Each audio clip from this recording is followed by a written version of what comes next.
Hi everyone. Today we have Jorge Araneda with us. Jorge is currently a PhD student at the Department of International Relations, Ankara Yildirim Beyazıt University, Turkey. He's from Chile though. He has obtained his master's degree in history at the University of Chile. And his research focus is mostly on the immigration of Arabs and Muslims to Latin America. Jorge, it's such a pleasure to have you today with us. Welcome to the show. Hope you've started your PhD very quite recently. Hope your studies are going well. Yes, think I start 1 years ago, 1.5 years ago, Okay. and everything is fine until now with the program. Yes. Jorge, we'll first talk about your research, your field, your academic engagement first, and then we will move on to our discussion. Just tell us a little bit about at the moment your research engagement, your academic engagement. My research, first of all, was focused in the migration of like the Arab migration in the first part of the last century to Latin American country, particularly my country in Chile. I say Arab, I don't say Christian or Muslim because it was a mix of migration, and they tried to integrate to the society, the Latin American society, but they didn't lose the connection, the transnational identity with his own countries. Okay. Most of them was from Palestine, Bethlehem, Bethsahur particularly, and the rest was from Syria, and a small part of them was from Lebanon. Okay. Now, in my actually contemporary more surveys or research need to be more focused in the more like wide scope of relation between the Arab countries and Latin American countries, putting particularly what was the role in this relation, international relations, but cultural relation as well, in these particular communities, Arab communities in Latin America, like a link between this foreign culture, Islamic Arab culture, and the Latin American culture. What was the role of these communities in that process? Jorge, what interested you in studying the Arab communities and their relationship with South America? Why did you specifically wanted to look at this as your research area? My first approach was in my early career. I was in the bachelor in my university, and in the last part of my bachelor degree was the opportunity to reach one of center of the studies. There was like a couple of center of the studies in my university, and I say, well, most of my academic formation was like war history, that it means European history, of course, in a very like classical style from Greeks, Roman, and so on to Europeans, because Europeans are the center of the world, and the history take this like a canon. For that reason, I go to the Center of Arab Studies, and I present to myself to the director and say, look, for finish my bachelor, I need to take some of courses, and I will choose here because I don't know nothing about this, and I will try to learn something. And the professor, he passed away a couple of years ago, but was later my master, my supervisor of my thesis. He say, okay, it's fine, you don't know nothing, you need to read this book. And he threw me a very big book, huge. I didn't know about was the topic, who was the author. But when I finished the book, I was so fascinated and say like, what is going on here? And the book was Orientalism of Edward Said.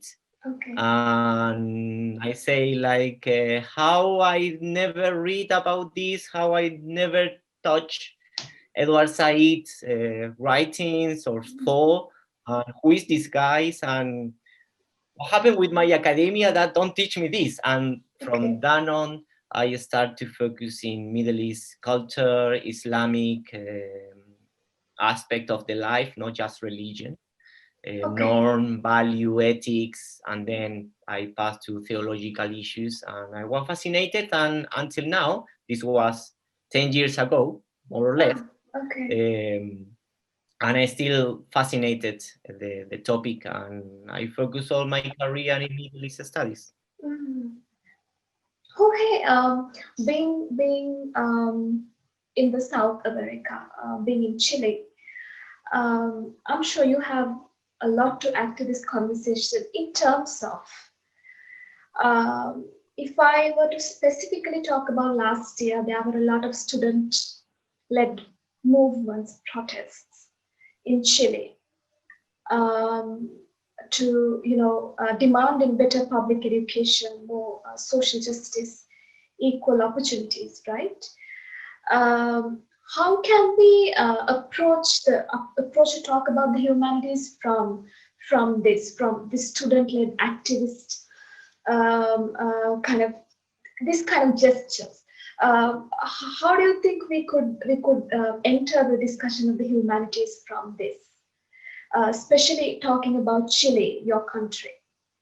Yes, the riot of the protester from 18th of October of the last years. First of all, it's not a new process; it's a very Yeah. old process. Yes. This was um, how I can say, this is a repetition of the same Oh, yeah. history, Yeah. Yes. almost Mm. like 2 years or the same year, about the Mm. access to a normal quality of life that the young people, especially the students, Mhm. 18, 17 years old, realize that they will not uh, will have in any cases. They Okay. don't have any possibilities, Mm. Mm. especially because the society, the Chilean society, after and from the dictatorship and after the dictatorship, engage in a process of neoliberalism, Mm. not just the state and the society itself. And for that, from that aspect, take in mind, the population start to lose his quality or to be from a citizen Mhm. to be just a consumer. Mhm. For the reason, you're right, they are not engaged in apparatus of be a citizen, and because I am a Chilean citizen, I have Mhm. certain rights. No, Mhm. you Mhm. have right if you are a good consumer. If you have some capital, you can access to certain rights. And Mhm. if you don't have any capital or access to new capital, you don't have any right. Mhm. And that means what? That the society break. There is a gap between generations. It was a generation of my father, for example, of my grandfather, who can access to, for example, healthy system, certain loans or free houses, free education, university education, for example. In bachelor was free. The access was not so big like now, but was free, and they can engage in the process of constitute or have a family, for example, uh, 2, 3, 4 childs, because your salary can pay for this with difficulties, of course, like any generation, but you can do it. Mhm. The new generation, they know, they feel, and they experiment in themselves that they don't have any possibility to have any of this, Mhm. any of this. Mhm. That means that if you want to go to a university, you need to obtain a scholarship, but because the school is separate as well, like university between public and private. If you come from a public school, you have very small chance to go to the university because you need to pass our national exam. Okay. And that national exam is not thinking in a meritocracy way. It's Okay. just point. You have Okay. question, you answer, you have a good degree. With this degree, you have a scholarship and you go to university. But if your school was very bad, or you come from the countryside, you will not have a good result. On the other hand, private school, good material, good professors. The student don't have problem, for example, of go to classes and be hungry. For example, they don't have problem with the cold or warm. It's too much warm in the side of the classroom. It's too cold inside of the classroom. I am hungry. I am thirsty. How I can put attention to the professor? That old professor, that all the situation is there is not there. But in the public, yes, of course, you have all of this. And for the reason because you have this gap between generations, the population who suffer of this, like me, who suffer of this, all my degree was thank you to a scholarship. Otherwise, I will not be in the university like a process to now my doctorate, because it's quite expensive. It's so expensive in Chile, for Absolutely. example. And but the people who engage in this process and have like in our past, and the young people, and the people who is in the middle of this process, say, what is the main problem that we can have these rights? And these rights appear because the internal logical of our state is the constitution, and the constitution was thinking, growth, and proof inside of the dictatorship. No one discussed this. No one approved this. Just the dictatorship engaged with the thinker who was or go to United States. We call them here the Chicago Boys because they go to the University of Chicago, Department of Economics. They bring this neoliberalism and privatization of all the society aspects of the state, um, and they create the constitution. And for that reason, water, the public service of water, is private. The water is not a right. The constitution say that the water is not a right. You need to pay for the water, and it's in the hand of privates, the price of the water. Electricity, transport, public system. You can see, if you walk to in any city in my country, you will not see anything that is belong to the state more than the municipality, maybe. The jails, the hospitals, and of course there is public hospitals, but they are prankled. They don't have any kind of possibilities because the facilities are old and they are not modern to engage in this type of problematic that the young people trying to close this gap. And for that reason is the process. This appeared because the government approved a law to engage in the transport public system 30 pesos. 30 pesos is almost anything. It's not much. And the people say it's not 30 pesos, it's 30 years of operation. This was a slogan. and say it's not the amount of money, it's not too much money, but this is just a symbol of the state Mhm. don't care anything about from the middle class to the low class. That is the 90%. If you sum middle class and low class, is the 99% of the whole population. Absolutely. The same like Mhm. Arab Spring. Mhm. They just Jorge, it's a democracy. Maybe right. are more. I don't know. Absolutely. Jorge, we will also talk about the current the situation of the academic debate about the humanities at universities in Chile right now. What kind of stance are they in, like at present?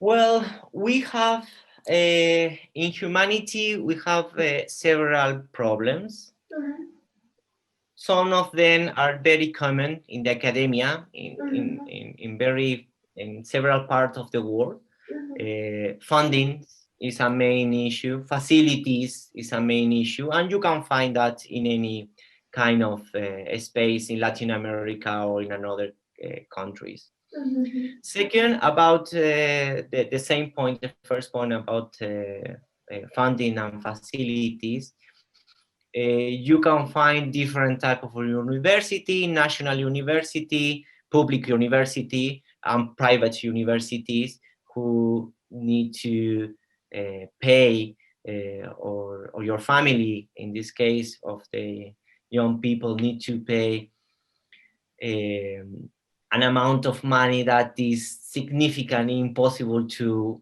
from the mhm, middle class to the low mhm, classes like access. That is one issue. In terms of the academia, in terms of inside the academia, we have a problem, mhm, and this problem is about how we think that our privilege, like professors, are engaged with the status quo of the university himself. mhm, That means that if you criticize your own school, your mhm, own academic structure, you can mhm. be a renegade of Okay. the academia itself. And that particularly appear in certain topic when you need to, for example, apply multidisciplinarity, who is very difficult because university don't know how to do this, and the Mhm, professors as well don't know how to engage in this process. mhm, You need to, or you want to study some problems, social problems, mhm, and you need to engage with sociology, historians, international law, for example, and you don't know how to do this. mhm, And in self, in the theory as well, how you engage with another type of narrative, how mhm. you will, for example, make visible the voice of feminist studies in your field, Mhm, how you will put or highlight gender or racist issues in your field. mhm, mhm, When you want to speak about national history, who mhm, disappear? The indigenous people. Who disappear? Women. Who disappear? All the people who is not from the canon of the history itself. And mhm. secondly, in terms of theoretical, is how you engage with new approach, the Okay. colonial, post-colonial, postmodern, post-critical thinking that Mhm, create a barrier between the old school, who is inside of the university, and this new narrative to want to take the official history and say, mhm. look, we have a problem in our hand, like academician, like researcher, we have a problem in our own field. How will engage in trying to find a solution? Okay. Mhm, And I think that that is our responsibility of humanities engagement. mhm. Okay, I'm also a bit worried that we couldn't continue with my question about translations that I asked you before. So we will again, just for the sake of wrapping it up, we'll just say the 3 points that you mentioned. So my question was, we previously discussed that translation is very important, and also that it kind of, when you're working in the field of Middle East and Islamic studies, how it plays a huge role. We will just give out the 3 points that you mentioned, just in case we got cut off in the middle of that. I say that the translation is very important, especially in Middle East studies, because you have 3 problems. The first is the quality of the Yes. translation. That means that you have from the same book or from the same original book, you have different translation, and they are more commercial and more professional translation, and that means that you need to engage in trying to pick up like the best translation. It's Yes. not always the last one. It's not Okay. always the last one, but you need to deal with this issue. Okay. That is the one. The second one is the access to translations. That means that if you don't have access, especially, I will put, for example, one example, Orientalist, the book that we are speaking in this conversation.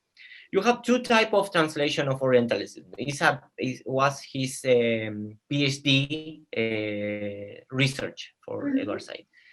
You have the translation directly from English. He wrote in English, and you have from English to Spanish. There is not a problem. One example. Second example. For example, Gamal Abdel Nasser, one of the most important presidents of Egypt, who creates the modern Egypt. They wrote a book called The Philosophy of the Revolution in Arabic. Okay. For the reason you have 2 ways to engage in Spanish. One way is from Arabic to English, and then from English to Spanish. You have 2 translations. Other one is, and this is the better one, from Arabic to Spanish without using English. That is a problem. Most of the things that my students are reading that come from Arabic is a second translation. That is the third point. You have the point of good translation. You have the problem of the university who don't want to or have a problem to acquire good translation because it's expensive. Yeah. Especially when you live in the last part of the South America, is the last country. It's very far away. And the third, the quality of the translation itself. And this is very important because one of the problems, maybe is part of the second or part of the third problem, is it's impossible to translate. In the reality, it's impossible to translate. You are creating a new book. And I say this in terms of if the translation, the original book, is the same family of your language, is more easy. If you translate from Italian, Portuguese, French to Spanish, yeah, you will not lose too much. But if you want to translate from Korean, Japanese, Arabic, Hindu, Chinese, Persia, Farsi, or Turkish, you will lose because it's not the same family. It's not the same family, and for the reason they are expression, they are social and ethic and religion aspect that you can translate from one language to another one, because you don't have any coherent displays in the same language. And for that reason, in terms of semantic, is complex. Is very, very, very complex to do this, particularly in abstract books. Okay. For example, poetry. It's impossible to translate Mhm. You are creating a new poem. You are Mhm. creating a new poem. It's impossible to translate. You can do it, yes, and you can find it, and very good translations, but are different.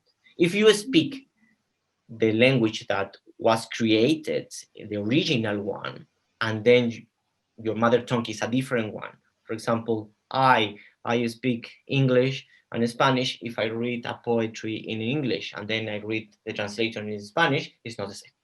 Mhm. And this is the issue with translation, especially Mhm. in our times that in the internet you can find whatever you want, but you don't know the agency of the translation. You don't Mhm. know who translate this, and you can verify this because you don't know the original language. And this is a Mhm. problem. And Mhm. this is an issue that when you ask me about the pedagogy thing, Yeah. this is a thing that we need like researchers in humanities and later like a professor to don't give like this like wild chance to go to internet and find wherever you want because you don't know what your students are reading.